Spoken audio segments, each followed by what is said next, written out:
আসসালামু আলাইকুম, Sabina cooking house and blog থেকে স্বাগতম। আশা করি আল্লাহর রহমতে সকলে ভালো আছে। আজকে আমি দুটি লেজের ভর্তা তৈরি করছি। ইলিশ মাছের লেজ অবশ্যই মজাদার রেসিপি আপনাদের সাথে শেয়ার করব। চলেন সবাই দেখে নিই কীভাবে এই ইলিশের লেজ ভর্তাটা আমি তৈরি করি। আমি তৈরি করে দেখাবো ইলিশের লেজ ভর্তা, ইলিশ মাছ লেজ ভর্তা অবশ্যই মজাদার একটি রেসিপি। চলেন সবাই দেখে নিই। বিসমিল্লাহির রহমানির রহিম। প্রথমে হলুদ দিয়ে দিলাম, লবণ। এবার আমি হাতের সাথে ভালো করে মাখিয়ে নেব। আমার মাখানো হয়ে গেছে। এদিকে আমি কড়াই বসিয়ে দিয়েছি তেল দেওয়ার জন্য। এদিকে আমি কড়াই তেল দিয়ে দিয়েছি। তেল গরম হওয়ার জন্য অপেক্ষা করবো। কিছুটা গরম হয়ে আসছে, এবার আমি মাছগুলো দিয়ে দেবো।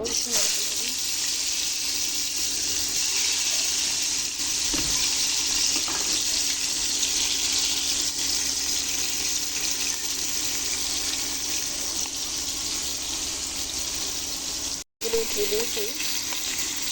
একসাথে আমি মরিচে কিছুটা দিয়ে নিয়েছি ভর্তার জন্য। এবার মাছগুলো তুলে নেব। লেজ, ইলিশ মাছের লেজের ভর্তা অবশ্যই খেতে খুব সুস্বাদু। কাঁচা পেঁয়াজ ভেজে নিচ্ছি।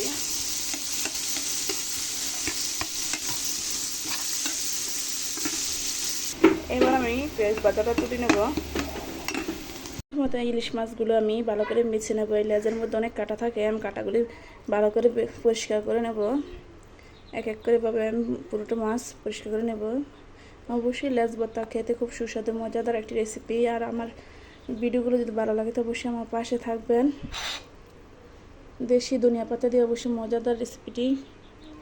আমি ইলিশের লেজ পরিষ্কার করে নিয়েছি, কাটা বিছিয়ে নিয়েছি। এবার আমি ভর্তাটা তৈরি করে নেব। আমি এখানে শুকনো মরিচ নিয়েছি, এখন দিয়ে দিচ্ছি লবণ। এবার আমি এটা হাতের সাহায্যে মাখিয়ে নেব।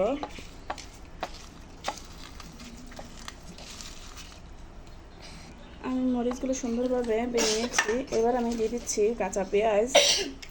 এবার একটু হাতের সাহায্যে মাখিয়ে নেব মরিচগুলোর সাথে।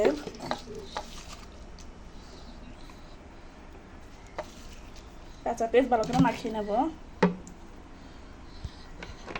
এবার আমার কাঁচা পেঁয়াজটা মাখানো হয়ে গেছে। এবার আমি দিয়ে দিচ্ছি ভাজা পেঁয়াজ।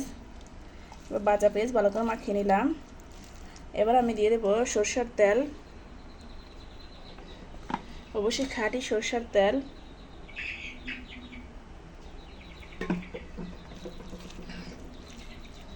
ভালো করে মাখিয়ে নেব। এবার মাছগুলি ভালো করে মাখিয়ে নেব সরষের তেলের সাথে।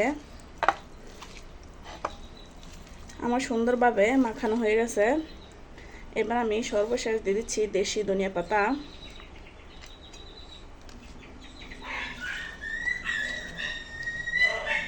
আলহামদুলিল্লাহ, আমার ইলিশ মাছের লেজের ভর্তাটা তৈরি হয়ে গেছে। দেখেন কতটা সুন্দর ও লোভনীয় দেখাচ্ছে, আর খেতেও তো খুব সুস্বাদু। আলহামদুলিল্লাহ, আপনারা অবশ্যই বাসায় ট্রাই করবেন। আর ভিডিওগুলো যদি ভালো লাগে তো অবশ্যই আমার পাশে থাকবেন। সকলের জন্য দোয়া রইল। আলহামদুলিল্লাহ, আল্লাহ হাফেজ।